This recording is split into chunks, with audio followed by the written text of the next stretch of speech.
Unit 3, Lesson 6, Part B, Elements of Painting. Tone. Now the next element of painting is tone. The tone again could be achieved by mixing the solvent to it, the darker tone and the lighter tone. So it's just you mix more solvent, it becomes lighter tone, and when the saturation is there, then it is the darker tone. So tone is equally important element in a painting.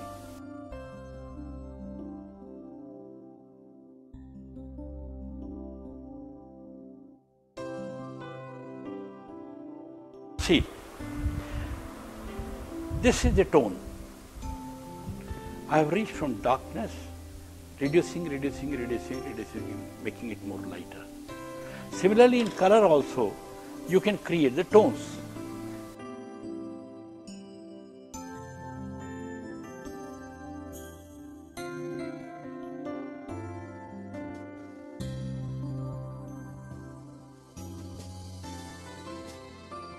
See, this is the tone, from darkness to the light, by reducing the saturation of the pigment.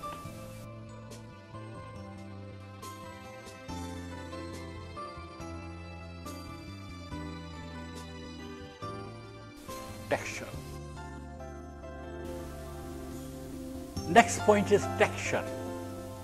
The texture, broadly speaking, texture is a tactile quality of a surface. I close my eyes and I feel, I rub my fingers here and I can feel that it's something like cotton cloth. But sometimes even after, I have closed my eyes and I'm moving my hand here, and I can feel that it is something like canvas or the wood. So similarly, I put my hands, closing my eyes on a glass or in a water, I can feel water. So you can feel the texture of a surface even closing your eyes. But in painting, we can't close our eyes. In painting, we are having open eyes and creating textures into painting. What for? See, the textures are being created in a work of art to create dominance, to create balance, to enrich the form. There could be several things. But the most important thing that what kind of textures we are achieving in a painting. See, if you have seen the paintings of Dutch artists, here is an example of Dutch artists. Now look into it. Look at the texture of the silk that the famous artist Holbein has created.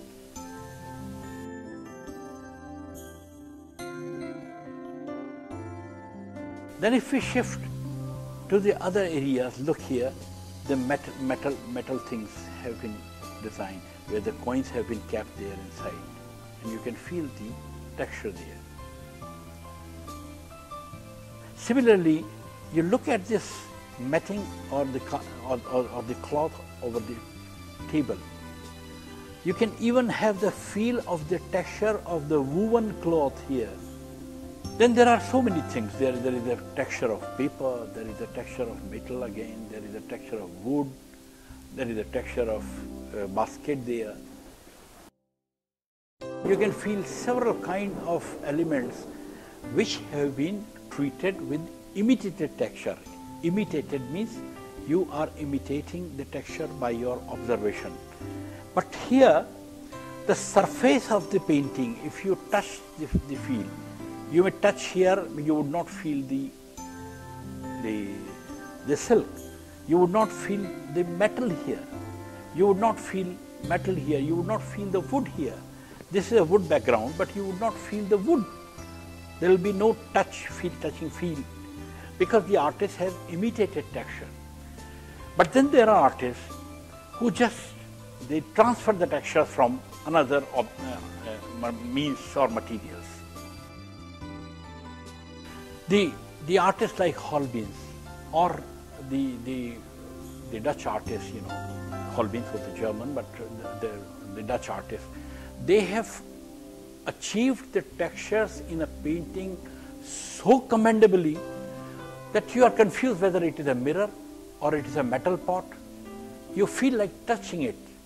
That kind of trompe l'oeil is being achieved by these painters. But at the same time, you can touch the utensil lying in the front, you can touch the back part of the picture. It is all on one surface. So on one surface, a kind of illusion is being created to create the texture.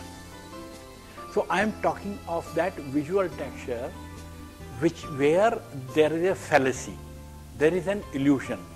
By just creating the chiaroscuro means light and the technique of creating light and shade. So through chiaroscuro or through light and shade, the treatment, the artist achieves a kind of texture. But it is only visible, it cannot be felt. If I put my hand on a picture, the color is flat. But there are artists who would create the textures and you can feel it. Your hand is rubbed and you can feel the depressions, you can feel the embossed part of it, and these kind of textures are there.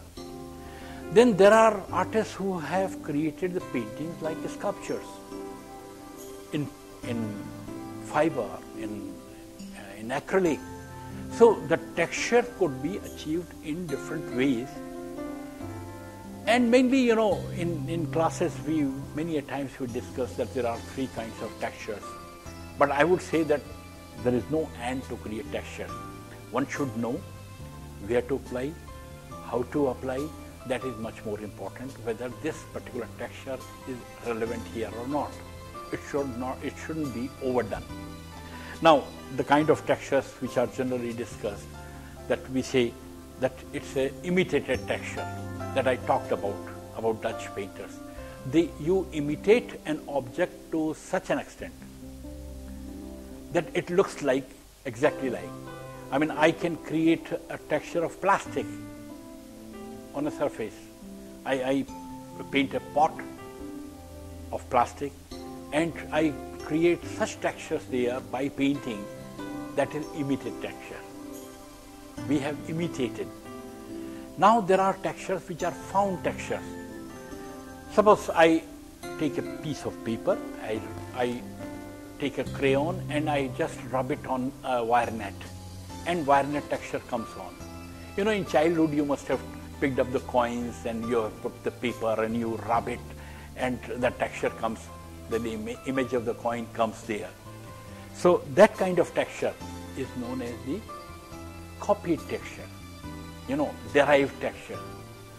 And there is a third texture which is a creative texture. Now, creative texture is unlimited.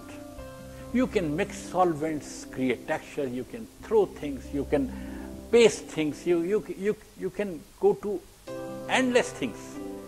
And this is the world where artists have created such a huge variety of texture.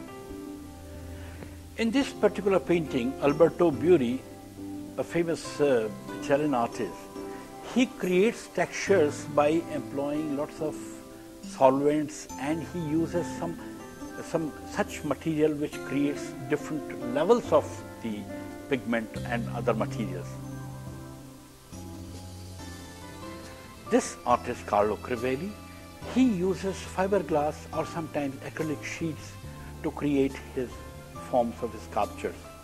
And now here you can have the feeling of the width, the thickness. You can rub your hand and you get the three-dimensional feeling. So this is a wall painting. It's not purely a sculpture, but it has the sculpturous value. So this way the artist creates different kind of textures. But there are painters who create lots of textures through their pigments and employing some solvents. See, the artist Pablo Picasso, while he was working with Cubism, he used lots of materials. He used sand, he used papers, he used wooden sticks, etc., and pasted over the paintings, which we know as collages these days. And look at the painting of Vincent van Gogh's Sunflower. When he paints sunflower, look at the brush movements and using the impasto thick colors, creating the feeling of sunflower. The texture is a tactile kind of effect which you can feel. It's the feeling of the surface which you can feel even with your blind eyes. But in painting, an artist creates textures. And the purpose of creating these textures is to enhance particular areas or to give more action to those particular areas in a work of art. Textures could be achieved in many ways. Textures could be imitative, textures could be derivative, textures could be creative, textures could be just found textures. We can transfer the textures from somewhere else. So I'll show you a few examples of how the textures are being created.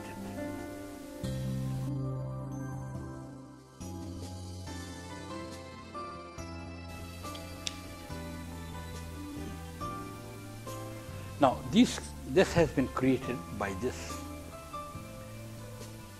and this is a roller. You can even transfer the tones from other objects. Whatever you feel, sometimes we feel, we get such materials and feel like transferring it to your canvas. Now here is a material that is a wood block being used by the cotton cloth printers. See, here I'm transferring it.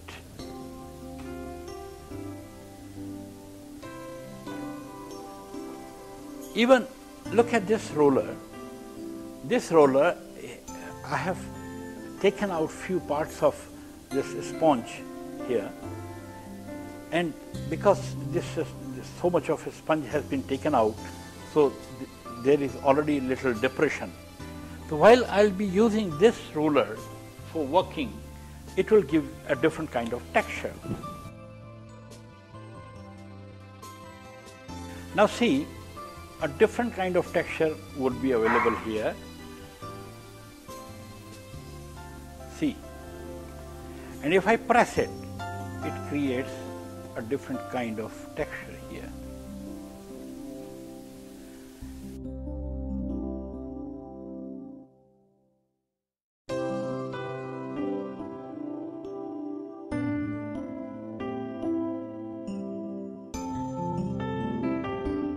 We talked of imitated textures, then we talked of painterly textures and collage textures. Here is an example of creative textures where the artist has used different solvents. A wax kind of thing has been used on the underlayer and the colors have been spread there. So see, these colors have been created like this. See, here the textures have been transferred from a glass. Over the glass, few strokes have been done with the watercolor, and the glass has been put, or the paper has been put on the glass, and the paper has been removed. So now these kind of textures have been achieved by the artist.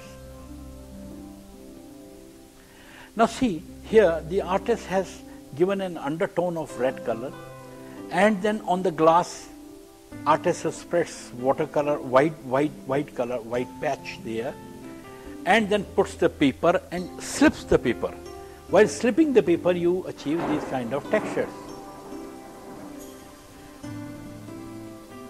Okay, but texture is so important because it may give another great expression to your work of art. So texture is so important. Space. See, the space. Space is the most important element of a work of art because the entire work of art exists in a space. See, suppose an actor is on the stage and his space is the entire space and its apron. And believe me, suppose if he is in apron of the stage and he is talking to the audience, he is having any soliloquy. And suppose a character with bright clothes or uneasy costumes, he passes from there to the other end. The space is broken. This space was here and another character has passed through there. So the space of the stage has been cut down by another character. And the main character who is talking to you, who is having the soliloquy, he will be completely disturbed. So this is how this space works in the work of art. Similarly, in painting also it works. A work of art, I have a space where everything is with the yellow. Everything with the yellow. It has been completely painted to all four sides of the frame. Now, I just splash a few drops of red color on it. The entire space is covered by the drops of color, and that becomes so strong. Suppose if I would have used yellow with little yellow color and I would have spread these drops there, it would not disturb the surface so much as I have dropped the color or red color on it, because red color is just in the contrast, and because of this contrast, it has covered its own space. And suppose if a space, this form is diagonal, then my eye is moving from here to there. So, what happens? In a space, whatever you put, that starts commanding its own space. Suppose if I have put my hands like, my figure is there and I have put my hands like this. So what happens? Because of the axle of my both hands, the space of this side and the space of this side is crossing the limits of the boundaries of the pictorial surface, because the movement is there. And since I am standing, my body is vertical, so I am crossing the space from the top to the bottom. So top to bottom and left to right or right to left. I have covered this much of a space just standing in that picture like this. And suppose if I am doing hands like this, then that space is left unattended. Now in that space I will have to put something to create a balance of this hand. So see how space is so important, because whatever form you create, that commands form. Form could be of a shape, any texture, because if I have put texture, if I have put color, if I have put some drawing, it creates a form there. And that form or that shape, it commands the space. It occupies a space. Now the left space, if it is not visually balancing, then you have to do something there, and it gives you a challenge. So space is a work area in which we work, and space automatically starts demanding the moment we put something on it. So mind it, space is so important. How to play in the space. Each and every stroke, your shape, your splash of texture, splash of color, that becomes a shape or a form, and it starts demanding. And there could be a positive form, a positive space, and there could be a negative space. See, if I have put anything there and I take a scissors and just cut down that form, I made the form like this, suppose, on a square paper, and I cut it down. I am cutting it down to show you that the form I created, I have taken off. Now it has become a negative space in the paper. The positive space is paper, because I have cut it down. And when I put it, suppose instead of cutting it by the scissors, I just apply a red color or a yellow color or a black color, any color field area. That color field area becomes the positive space, and the other space is the negative space. So an artist has to take care very intellectually about creating his space, that it is how he is playing with the positive space, how he is playing with the negative space.